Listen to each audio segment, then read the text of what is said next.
Let's get some music going. Okay, I'll stop. Okay. I'm happy that was only a few seconds. Okay, episode 41. With you as always, Chucky, and we've got Jigsaw. It is indeed your boy Jiggy. Yeah, another 5 movies to discuss. This week we've got Trick or Treats from 1982. Sorry, let me do this again. I've got the list backwards here. I just wondered if you did like a last minute switch up. Yeah. Okay, so for this week we have Devil from 2010, which is fairly modern, supernatural type movie. Then we move on to The Borrower, late 80s alien flick. Then we've got Trick or Treats from the early 80s. I guess you can call it like a stalker slasher type movie. Then we bring out the titties in Picasso Trigger from 1988. And then we finish off with a very popular movie, Saw, from 2004. Indeed, but before we get to the best movie of the night, we have to go through these other movies.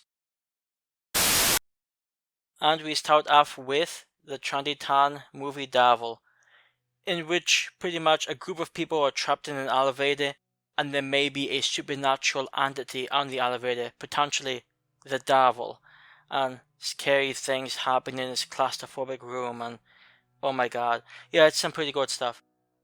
It's honestly not a bad movie. I enjoyed an okay amount. I've seen it once before, and it's just one of those movies that it was okay. It's decently short. It's only like an 80-minute movie, so it's not like you're losing a bunch of time with it, and it's mildly entertaining. There's a little mystery going on. Some of it's sort of just red herring type stuff because it doesn't really matter at the end, but and there's some elements I don't care for.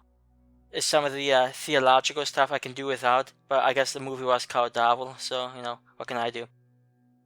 Well, I saw this one in the theaters when it came out, and look, I actually don't mind this movie. It's one of the things that I know I've said this before when we've discussed other movies. I kind of appreciate when a movie knows its runtime. This one's also fairly short. I think it's 75 minutes, give or take. And it definitely didn't need to really go any longer than it did. It's a decent movie. It's not great. I'm certainly not going to argue with anyone who didn't enjoy it all that much, because I think at the end of the day, there's not a lot here. I mean, they're stuck in an elevator.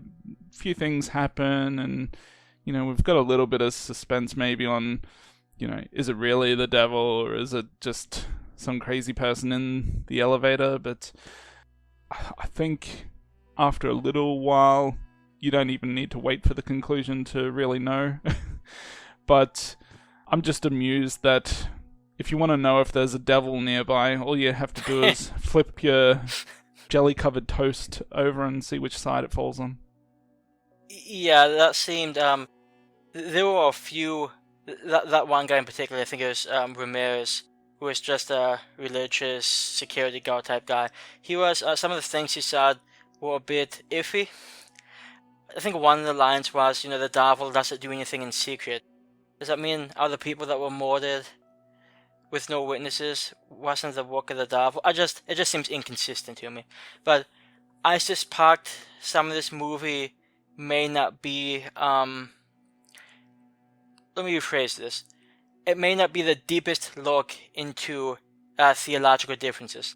It seems a lot of this seems like on the surface type stuff. The devil is evil, and in fact, even the closing line, if there's a devil, there must be a God. Like, oh boy, that really helped here. I don't see the comfort, but then again, this is sort of outside of my theological realm. I did appreciate many of the performances. The central performances are pretty decent. I especially liked the older woman, played by Johnny O'Hara, who was also in Wishmaster from some time ago. And she has a pretty fun performance, and pretty much anybody in the elevator is decent, even though we don't know a whole lot about any of them. The black guy, God, what's his name? Bokeem Woodbine. He was actually a pretty fun character. I like the claustrophobic element thrown in there. So I know it's a pretty decent little movie. There's not enough here to really blow me away, and I think that's my, I wouldn't say main issue, but it's like it just sort of skirts around average. I think there's like no standout scenes, for instance. I don't know, was anything like particularly standing out to you in this one? It's just like all pretty okay. Yeah, it's all. I mean, it's all pretty okay. I had a decent time with it. I think the most shocking thing in the movie is that I'm surprised no one had to take a shit. Being trapped in an elevator for quite some time. I mean, that'd be the scariest thing for me to happen. Yes. I forget. I mean, they were only stuck there for what, maybe 2.5 hours? It doesn't really say. Well, yeah, it's hard to really know because, I mean, we never quite get a feel for how long the events of the movie go. We know it's all in the same day, but aside from that, we don't know if it's 2 hours, 5 hours. Yeah, I do have to say, without revealing anything, I didn't really much care for the ending. You know, once we found out who one of the characters is and has like a personal connection to one of the cops in the case, I'm like, oh god. Like, it didn't seem to, at least to me, it didn't really add much to the movie, and it didn't really add much to the conclusion either. It's one of those twists that tries to make the movie look smart, but at the end of the day, it wasn't even really necessary. Yeah, I feel like half the people probably would have seen something like that coming anyway. Although about the ending, this is like a really small scene, but it sort of cracked me up and I said. So once they finally get the elevator open and they notice that one of the people in the elevator is missing, the main cop is like sort of frantically like throws his partner to the side, like, hey, go find this individual. Like, I don't know where that guy's going, but he's like running up to the side. And I mean, if somebody disappears out of an elevator, they're probably not in the building anymore. Yeah. Or they're climbing up the elevator. Yeah, through the roof or something. I don't know. I will say I'm pretty, I guess, happy with the way that they used the elevator. Like I said, it's a pretty, small claustrophobic space, and I thought there was pretty good tension throughout. I could have done without some of the flickering lights and oh my god, scary faces and stuff. Speaking of which, when that one guy's trying to say, hey, tell him about the face. Dude, I'm not going to tell him about the face. That was a sort of funny conversation. I could have done with that guy being just a little bit more Mexican. Be like, when he sees the face, hola guacamole, I told you ese. A little more, that might be a little more stereotypically Mexican. That would have given this movie a little more, I guess, feeling, I guess. I guess you could have pitched it to whoever wrote this. Right at the beginning, there's that one scene where the guy gets told about the, I guess he's trying to fix the elevator. There's one moment where he goes right on to the top of the building and his hat flies off and over the side of the building. He goes chasing it. Jesus Christ, that was probably the toughest scene for me because I wouldn't say... I do have somewhat fear of heights, I guess. I don't have any problem going up high as long as I know I'm in kind of like a closed area. But if I was like on the edge of a building or something, that would freak me the fuck out. Yeah, when that scene came on, like I said, I've seen this before, but it's been a while. And that scene, just running after the hat, I'm like, oh god, like he stops like right at the lodge. I mean, that's probably honestly the most, at least the scene in this movie which most had me on edge. I don't see why I did it. But yes. And they usually have like gravel or something on the top there where you can actually kind of slide if, so yeah, I don't want to slide off the edge or anything. Yeah, that would have been unfortunate. Speaking of which, well, I forget off the top of my head what happened to that guy. He falls down while he's falls down the elevator shaft. He was that guy. So, yes, good stuff. Speaking of which, when they could hear the radio above them, the people in the elevator, and the guys were like, hey, let's switch to a different station, I would have been so pissed. Like, hey, I would like to hear this conversation. You want some more of that elevator music? Now, what's your favorite elevator? What's my favorite elevator? You mean the one that goes up and down? Yes. You have a personal favorite in your life. Definitely not ones inspected by, what is it, G. Carson? Yes. Yes. Yeah. So, any elevator not inspected by that guy is my favorite elevator. That is a good choice. Yeah, so I think Davel is a decent movie. It doesn't entirely do that much for me, mainly because some of the story elements I just don't care for. I wish they had gone with maybe more of a down-to-earth type movie as opposed to the type of movie they went for. You know, I get it. It's not like it's a bad movie, but there's not enough boom here. There's some decent scenes, but nothing like that blows you away. I'm thinking just and this might change later, but right now I'm thinking just a straight 7 out of 10, just like around average. It's not good, it's not bad, it just sort of is. Yeah, I'm giving it the same score, 7 out of 10, all up in this bitch. Yeah, it's a decent movie. It's one of those movies you watch and a week later you've forgotten about it, but yeah, you had a decent time watching it. And that's about it. I guess one other question before we go on to the next movie. Would you have still eaten that piece of toast after it fell on the ground? I'm going to say no, mainly because just no. Okay. This review is now complete. I like how you didn't answer the question yourself, so does that mean you would have eaten the toast? If I was hungry enough. I mean, okay, it's fine. You do what you have to do. So next up we've got The Borrower from 1989, which is about an alien who's banished from his planet and sentenced to live on Earth in human form. And there's only one problem with that disguise, because every so often his human head explodes, which reveals his true identity, and it leaves the alien with no choice but to intermittently pop off the heads of arbitrary people and use them until it's time for a new replacement. And he's also got some cops hot on his trail as well. So this is a movie I've seen a couple of times before, and I've always never watched it at the ideal time. Like, I've always been tired, or I've always had something going on which essentially gets in the way from me fully enjoying this movie, I think. But with that being said, I think there's a lot of fun to be had with this movie. It's an entertaining flick. I mean, just listen to that explanation of the movie. It's an alien who looks like a human, and their head keeps exploding. And then they have to take other people's heads and replace it. So, I mean, come on, how can you not be intrigued by that plot? And I noticed this is directed by John McNaughton, who I think this was his follow-up movie to his first feature film, which was Henry, Portrait of a Serial Killer. And that's a movie I'm sure quite a lot of people out there enjoy. And while this one's not quite as good as that movie, I think there's still a lot to enjoy here. Yeah, so this is a movie I'm sure I briefly saw the name, but I never really heard about it, and it never seemed like a movie that would be that interesting. You know, after seeing it, I thought it was certainly okay.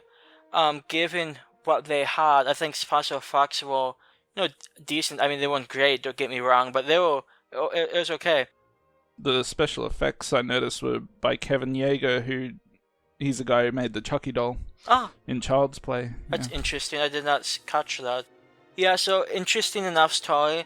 I enjoy so it follows around some police detectives. So the main plot itself is maybe a little goofy. I was actually surprised it was never really too over the top. There were a few scenes I probably could have done without, but for the most part, it's not this alien guy's fault that, hey, he just takes over bodies and blows up the hearts. It's interesting. I sort of appreciated just how cheap the opening to the movie was. Sort of cracked me up. Hey, we are banishing you. Yeah. I enjoyed it. Sort of reminded me of one of the Critters movies, actually. So it was an interesting movie. It's not like I can't imagine me going out of my way to see it again anytime soon, but I definitely had an okay enough time with it, even though I might not necessarily rate it the highly. With that opening, it makes you feel a little warm and fuzzy inside, knowing that we are the basically scum of the universe, and being sent to live on Earth is a punishment. So we're the lowest life form, apparently. Well, I could see it. Yeah. Makes me feel good. One other thing towards the beginning of the movie, when we get introduced to the two main cops, one of them played by Ray Dawn Chong, she's holding up this one guy, trying to arrest him. I just thought it was amusing that, and I don't know if this is like an American thing, they're just used to guns being held out everywhere, but they just have people walking out of this store, just casually walking right between them as she's got a gun pointed to this guy trying to arrest him, which allows him to, grab one of them. But I just thought that was a bit odd that they just casually walk in between an arrest. Yeah, I mean, probably just, hey, get out of the way, I'm just gonna leave it. I mean, to be fair, I've never lived in a big city, but to a certain point, now probably not this casual, but I can sort of imagine there being some type of, hey, I'm sort of used to this situation. What was the best moment in the movie for you? Well, this might sound sort of strange, but I actually sort of liked there's sort of, I wouldn't say friendship, but how the alien guy was getting a little more used to hanging out with Antonio Fargas. Is that the homeless guy? Yes. Yeah. Who actually was in the Starsky and Hutch series from the 70s, who I recognized, so that was sort of interesting. But, it's just a small thing, and we see it didn't really necessarily end up well. But it's sort of like a human/alien element to the movie. Yeah. Closer to the end, where he's replacing heads and he surprises us with a dog head. That was pretty intense. Yeah, actually, speaking of which, the ending itself seemed a bit, I wouldn't say lackluster necessarily, but I was expecting a little more from it. I mean, it was okay, but it seemed like once it got to the morgue, it seemed like really quick. Well, I guess it's one of those things where you spend the movie trying to kill the thing and you can't kill it, and so you just go with whatever ending you can, like without wrapping it all up in a nice little bow, because you can't kill it. Anyways, this is one of those movies that I wouldn't be opposed to someone trying to remake this movie. It's an interesting plot here that, and they did well enough for it with the budget they had, and it's an 80s movie, so it's still got a little bit of that charm there as well, but it certainly could be improved upon as well. I feel like if they did that, there's a potential chance it might lose some of the charm it has. Not that I'd be against them trying, but I sort of feel that seeing a newer version of this might not, it may not come across as well as we might hope. Yeah. Well, if a remake is no good, then you just ignore the remake. We do without the other one. Yeah, so, as I was saying, I've never quite been able to watch this one while I've been in the best mood to watch it, but despite that, I still feel it is a fairly entertaining movie. And, there's amusing moments, there's gory moments. Who doesn't enjoy some of that action music in the movie? I'll go with a 7 out of 10 for this one. Yeah, I think it was okay. It's not really my type of movie. Like I said, I'm happy that they were able to keep it toned down a bit. While there was some comedic elements, it was never too overwhelming. There's even some more serious moments touched on, like some of the, like there's a sort of serial killer type guy in the movie who attacks women and such. So I don't know, I think it was okay. I'd probably give it a 6 out of 10. I actually enjoyed it more than I thought I would, but it's not a movie I would necessarily call good. But it's certainly, if you've not seen it, it's and you've not really heard much about it, and you're into more like the sci-fi side of the genre, it might be worth checking out. Check it out, you human scum. Lowest life form in the universe. Speaking about human scum, next we have Trick or Treat from 1982, which is one of the more appropriate segues made in recent times. So this is a movie in which a babysitter is sort of stuck watching this young kid on Halloween. The kid's parents are going out to something, I don't even know, but she has to watch this kid. The kid's a dick. He's like, his parents are like magicians, so he like has a bunch of pranks and stuff, you know, pretending to be decapitated and dead and cutting the thumb off and all this funny stuff. And the babysitter's annoyed, and it just so happens also a mentally insane serial killer. Well, actually, he's not a serial killer, just a mentally insane guy coming to the house because he wants to kill boy's mother, so that's how it's called. Yeah, so this is a movie which takes a little while to get going.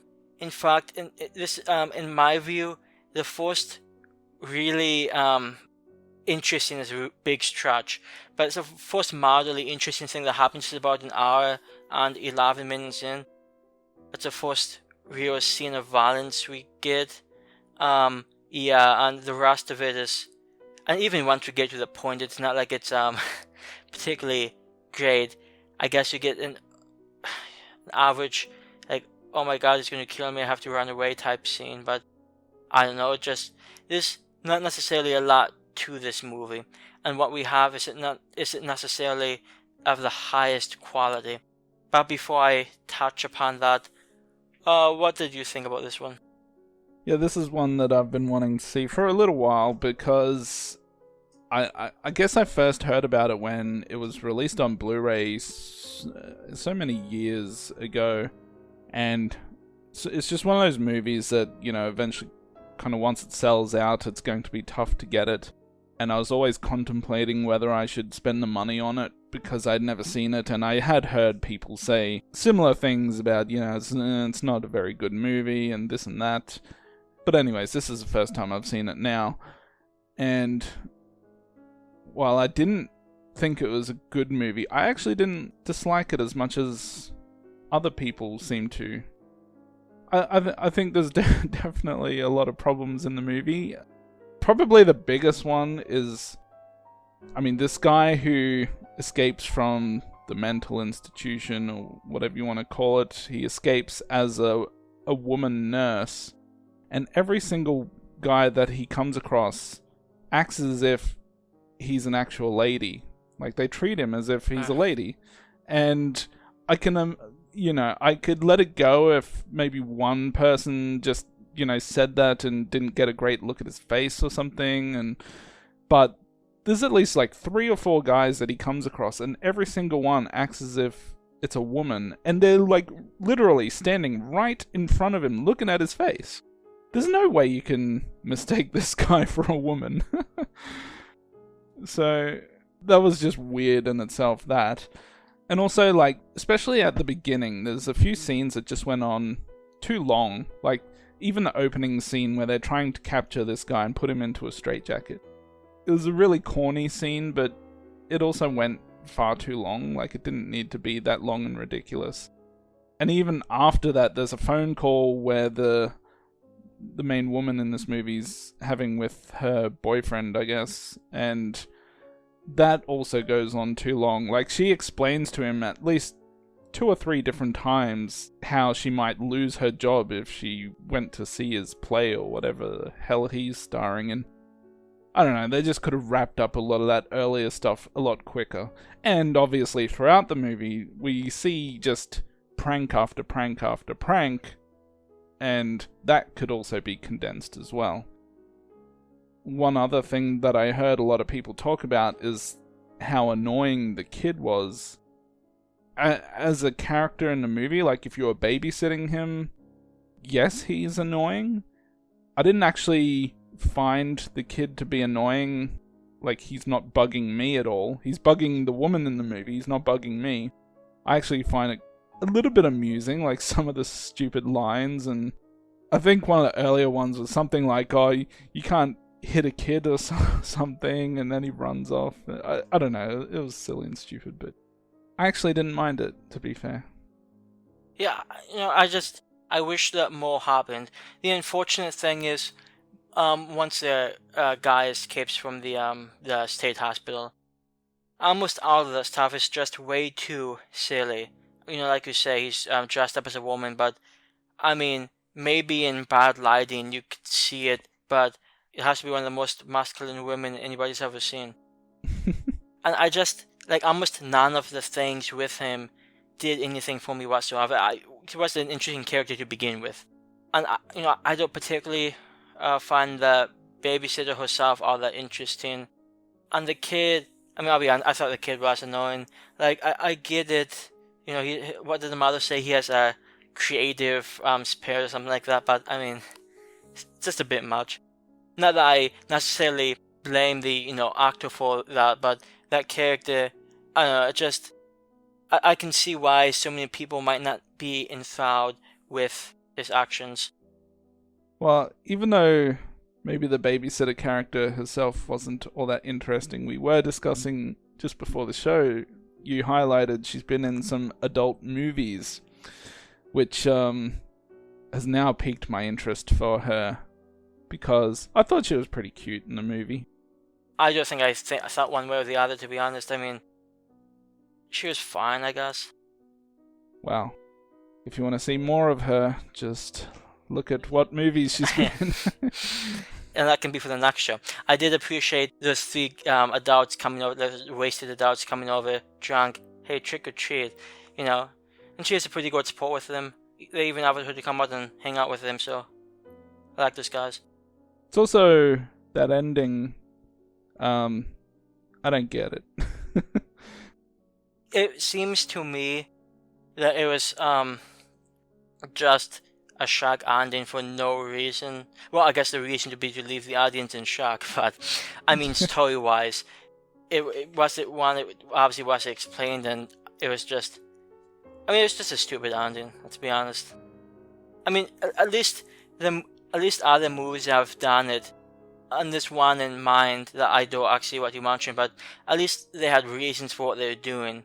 And this one, it just literally seemed to come out of nowhere, and I mean, why? Like, just why? Yeah. One thing also that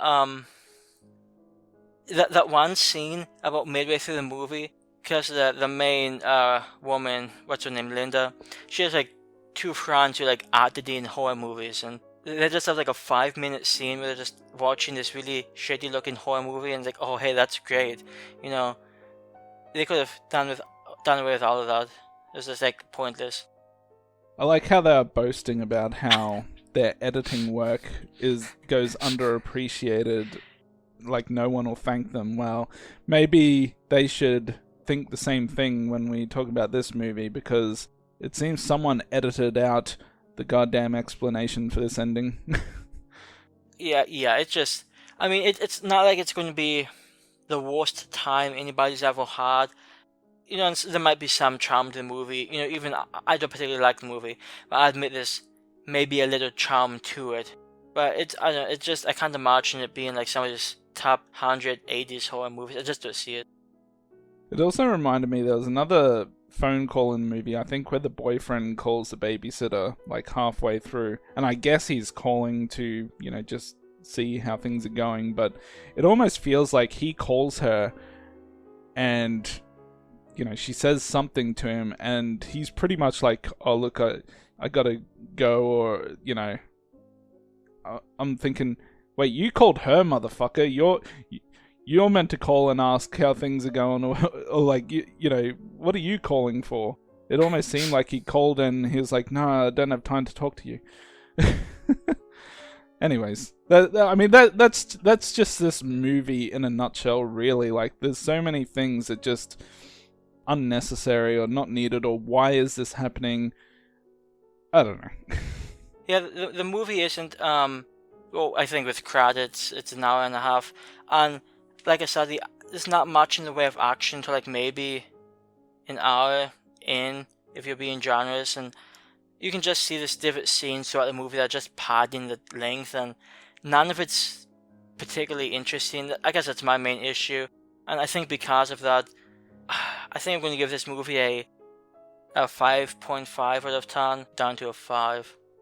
It's just not a good movie. I can see myself watching it again because I've seen it twice now, but I mean it has an okay poster, but otherwise, I don't know. There's just not that much here that really gets my blood flowing. I'm actually going to give this a 6. I had an okay time with it, even though I was fascinated by just how many scenes were either unnecessary or unexplained, or everything that we just mentioned about the movie. It just seems like someone had an idea to just make a movie but didn't really put much thought into it. And that's pretty much Trick or Treats in a nutshell. But with all that being said, I still, just from an enjoyment aspect, I wasn't bored by the movie. Moving on to Picasso Trigger from 1988. After his brother gets eliminated in Hard Ticket to Hawaii, which is a sequel to this movie, crime lord triggers a ruthless hunt against all the agents responsible, and those remaining agents will have to avenge their fallen comrades. That's basically this movie. And, it's another titty flick, another Andy Sidaris movie, so we know mostly what we're going to get out of this. In comparison to the previous movie, this one doesn't quite have the same craziness to it. Like, the previous one had that killer snake on the loose, which kind of helped throw the movie over the top in its level of absurdity, which is a good thing. I mean, it made the movie a little more enjoyable. In this one, it's missing that type of aspect, and I think it's also... It doesn't have anywhere near as many amusing quips that I've mentioned in those previous movies. I'll never get over that one from Malibu Express, the hard evidence line. But anyways, yeah, I can't recall this one having too many funny lines. It still had, the usual action. It still had the hot women. It had all of that. So it's still not a huge difference, but yeah, just not as good as the previous movie. Yeah, so there were elements about this movie that I liked, including a reveal somewhat toward the second half of the movie, which legitimately surprised me. I'm like, oh hey, that's actually pretty cool. Wasn't expecting it for a movie of this caliber. But for the most part, I feel like this movie is just maybe a bit too convoluted. Like, there's a bunch of characters here, and they're pretty much all the same. Like, I'll be honest, I can't tell a single woman apart. They're like all the same. The women in Vegas and the ones in Hawaii, I don't know their names. I have no idea. And that one long-haired Asian guy, don't know his name either. I mean, at least he stands out. The one thing I guess one character that I sort of did enjoy, I think her name was Pantera. And she had a little bit of an interesting story to her. And in fact, her story arc goes in a somewhat maybe unexpected place. I certainly did expect it with this movie went with her. But for the most part, I like the idea. Hey, we have to hit them in these 3 places, and you have to take them down all at once. I like the idea, but the execution here, I don't know. It didn't do that much for me. It just seemed to be lacking. Like, if the movie was a higher budget, they might have been able to make it work. And like I said, there were some elements about this I liked, but I certainly thought that How Ticket to Hawaii was a much, I may not say much, but it was certainly a more enjoyable movie. we just got done speaking or talking about Trick or Treats, which had plenty of unnecessary scenes, but the shower scene at the start of this one was very necessary, in my opinion. Well, I guess the question is, are there any nude scenes in these movies that you would deem unnecessary? Maybe if it had like a guy's ass in it. Of course. Maybe. You keep saying that. We believe you. Yeah. The funny thing is when this movie was starting, it lists the different actors in the movie. There's one guy called, his name is Gooch, I guess. Imagine having the first name Gooch. I mean, knowing that it's, a slang term for that spot between your balls and asshole. That would be quite the identity to be known as. I mean, assuming I'm pronouncing his name correctly, I can't see how else it would be pronounced. So, anyways, I just thought that was amusing. And my condolences to that guy. I was talking about how it had less amusing quips in this movie, and there was there was this one scene where one of the women is saying, "I don't have a jealous bone in my body," and like she takes off all her clothes. That was like the perfect time to say something about putting a new bone into her body, but it never happened. Well, we can't all be happy with the lines that movies give us. I was surprised though to see Dennis Alexio in this, because he was Van Damme's brother in Kickboxer. So just, I never expected to see him pop up in this movie. I didn't see who was in it before I started watching it. And I've never really seen him in anything else, to be honest. So it was just one of those surprising actors that pops up in a movie. And he had one or two small scenes in the film, and I mean, there's nothing really to talk much about with what he did in the movie, but there you go. To be honest, I don't even know the guy. He's the guy that Tong Po paralyzes at the beginning of Kickboxer. Got it. Okay, beautiful. Yeah. So generic, strong-looking white guy. Well, I mean, he is like an actual kickboxing champion in real life. To my knowledge, I don't know too much about his martial arts background, but he is a martial artist first and an actor second, if I recall correctly. In that case, it's actually sort of surprising he made it into Picasso Trigger. Well, not really. I mean, acting's not exactly the strongest suit of anyone in the movie, so they get all their actors from Playboy and whoever else. Oh, you've been in Playboy. You'd be good in this movie. Well, that's probably how they cast half the women. Yeah, it is, because I actually watched a behind the scenes type thing on this, and I mean, it didn't go too much into the actual behind the scenes for this specific movie, but for just all the movies in general.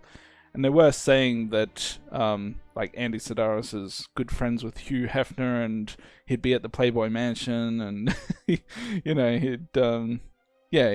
just pick up a lot of women from that and put them in the movies, which isn't surprising. I mean, you see the level of talented ladies in this, or you see their talents.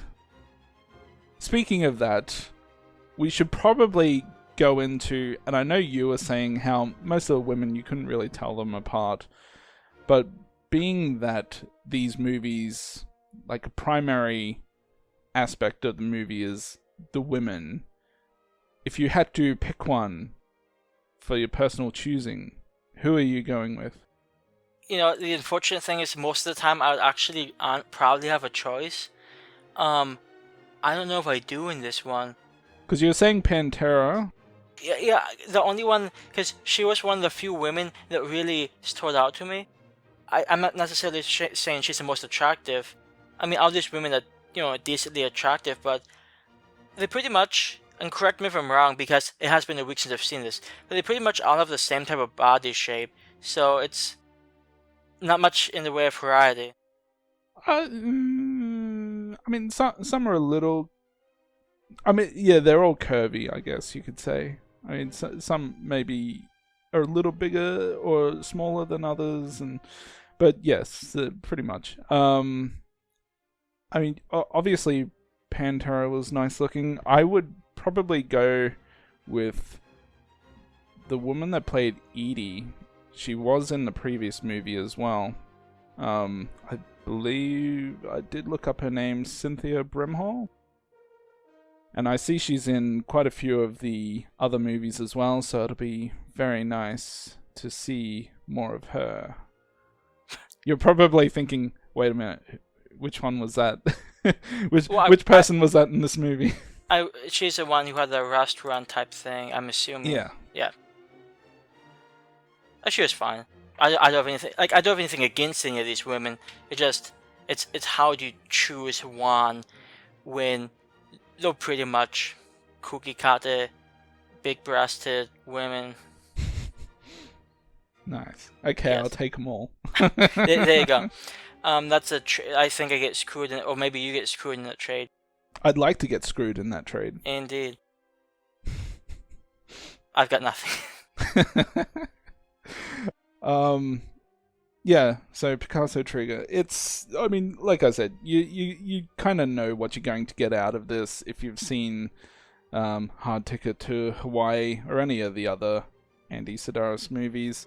It was okay. It didn't quite have as many amusing lines, or the plot wasn't as crazy as the previous one, but it is what it is. And I actually kind of wish these films had kind of like a cooler villain, maybe, rather than just generic businessman type thing. But in any case, look, the main thing to enjoy here is pretty much the women for me. So, and the action, of course, but both of those combined. Because there actually are some decent action scenes from time to time in these movies. I mean, you'll see the occasional surprisingly violent death, or so I'm going to give this one a 6 out of 10. It was okay. I'm sure that there are a few others in the series that will be a little more enjoyable than this one, though. Yeah, I'm going to do the same, give this one a 6 out of 10. I mean, if you've seen some of this guy's other movies, you've pretty much seen this one. I think the plot was, a bit ambitious, but I think they were just trying something. I didn't find it nearly as enjoyable as Hard Ticket to Hawaii. Maybe if this movie had a snake in it. But I don't know, 6 out of 10 seems fine. It's not like it's a horrible time to watch, but I would hope that this is Bast maybe in this mid-range caliber of movies. But I guess we will find out as the time goes on. I don't know if you've ever seen that meme. I don't know what's it called, flex tape or something, where the guy like smacks the tape on the side of something to stop it from leaking. And there's all these kind of memes where you can find them for movies, like Full Moon Entertainment slapping dolls onto a movie. In this case, it you could say, let's slap Killer Snake onto a movie to make it good. Yeah, just throw in a Killer Snake somewhere. That'll make things interesting. I thought I was up to date, as the kids say on the meme culture, but I just looked this up. I've literally never seen this meme in my life, so. I did share one on our Facebook page, I think a while back, and it was probably that Full Moon one where it was like low budget movie, slap killer dolls onto it, or something like that. Yeah. Hey, you can only go so wrong with Full Moon movies though, so I guess it works. Yeah. Well, I guess, speaking of things that you can't go wrong with, we go with, obviously the most famous movie of the night, and our final movie of the night being Saw from 2004. I would imagine most people know the plot. These two strangers wake up in this dirty, dingy bathroom with no clear-cut memory of how they got there, and they talk to each other, try to piece together what happened, how they're connected, and how to escape. And it's interwoven with some flashbacks of this killer-type guy who kidnaps people, puts them into traps, and has them fight for their lives. What do you think about this one, Chucky? Okay. I enjoyed it. Did you happen to see this one in theaters by any chance? Yeah, I did. Yeah. So just going back to that time, I remember before I saw it in the theaters, there were a lot of people like, "Oh my god, this is, like 10 out of 10 scariest movie," or that type of thing.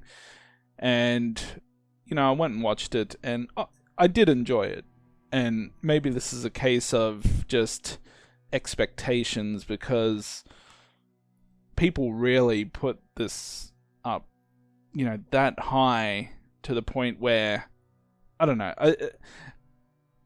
I thought it still had some issues. It was still enjoyable overall. I mean, there's a lot to like in the movie.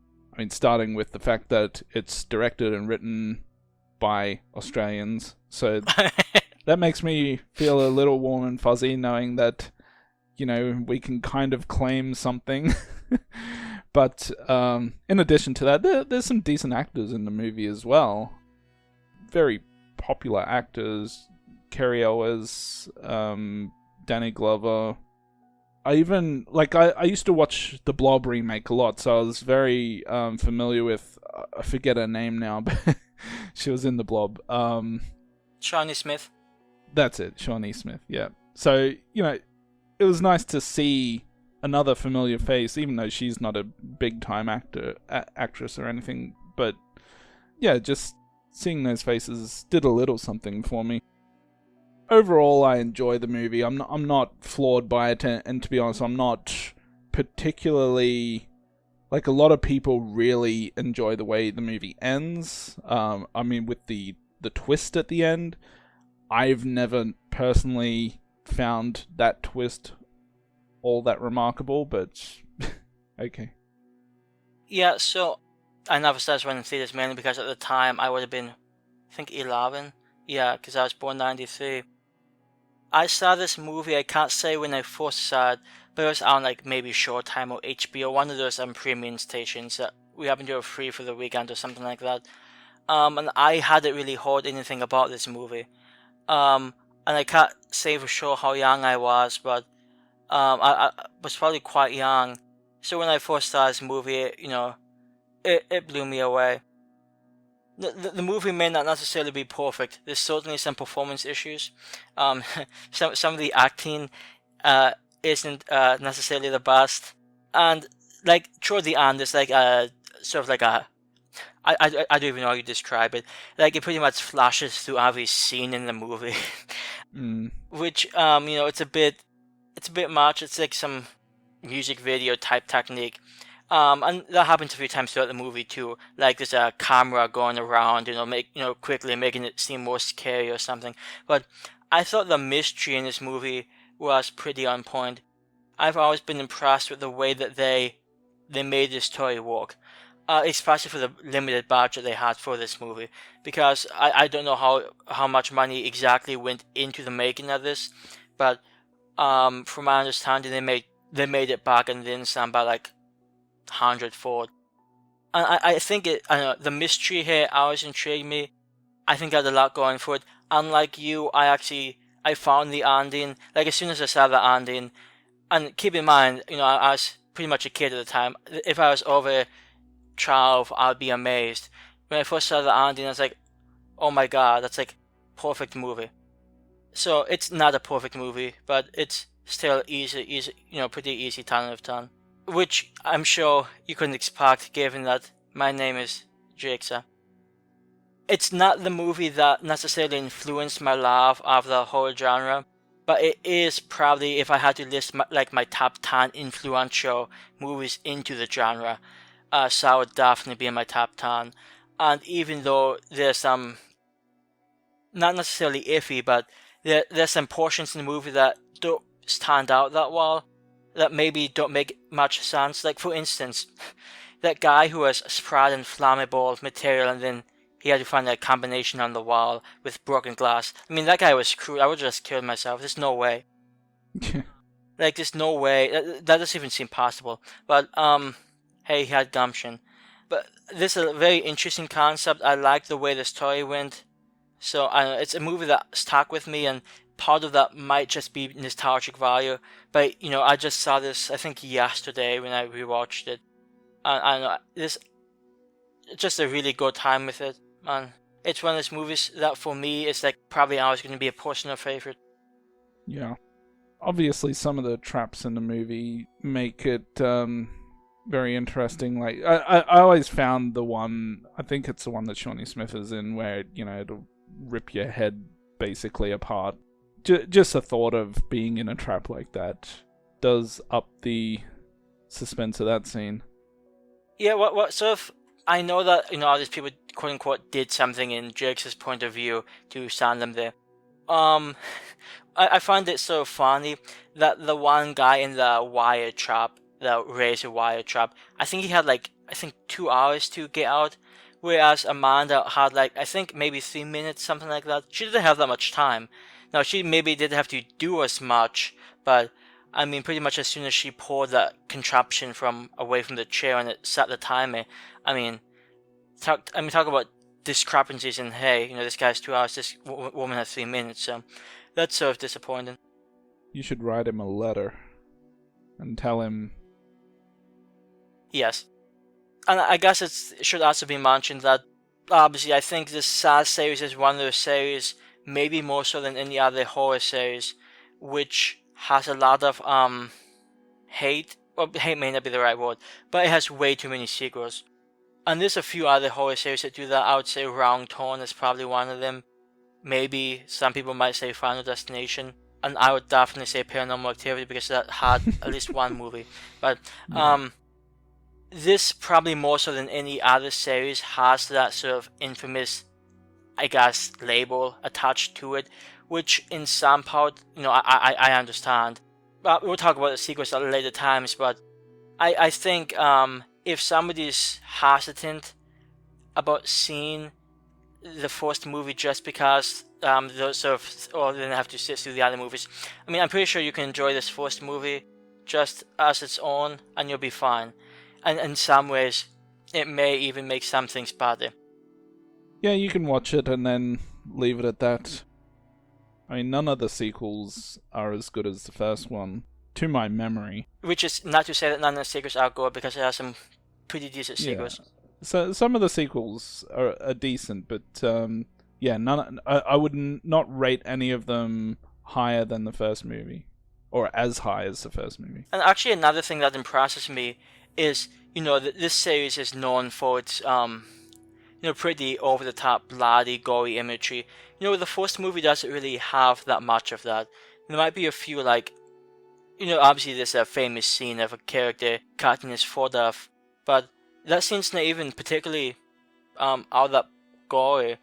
It's a lot more, maybe subtle isn't the right word, but the movie doesn't show near as much as some people might have you believe. Yeah. A lot of it's more in the way of a psychological horror, honestly, which is where I think this movie succeeds when some of the sequels may have lost sight of that. I always enjoyed the part where he's digging in the toilet and he's like, so did you find anything? No solids. Speaking of which, I feel really bad for Adam throughout the whole movie.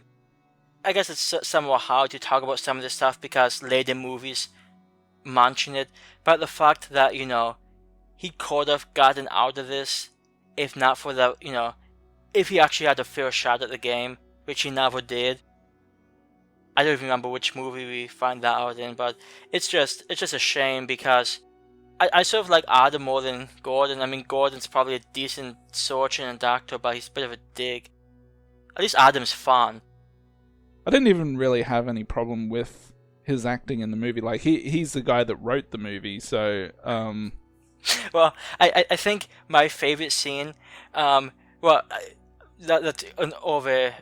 my favorite scene. There's a lot of great scenes in the movie, but that scene in which they're trying to hey, I poison you with a cigarette type thing.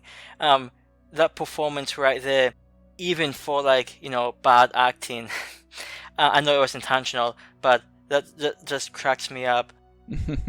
Like, you have to think that the guys watching like, oh, they really think anybody would buy this? And then once he gets electrocuted, like Gordon completely dismisses it. Like, it's just, hey, why do you do that? Like, it's just, I mean, it's a bad situation. Obviously it's a tense situation, but that scene, I feel like I probably would have maybe done a better job. They turn off the lights and then boom, hey, you still want that cigarette? Yeah. And also, I guess another quick thing that might be overlooked, that scene in which his daughter is in the bathroom, after he tucks her in, and she's just looking at the closet that's slowly opening, and like, there's that whispering. I mean, that's actually sort of, in my opinion, pretty creepy scene. One of the all-time favorite closet scenes for Jigsaw.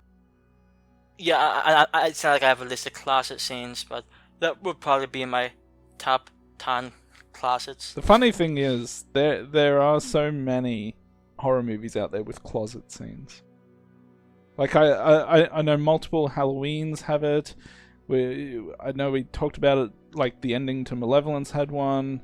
I mean, there's this one. I know there's one in like The Conjuring. There's one in Insidious.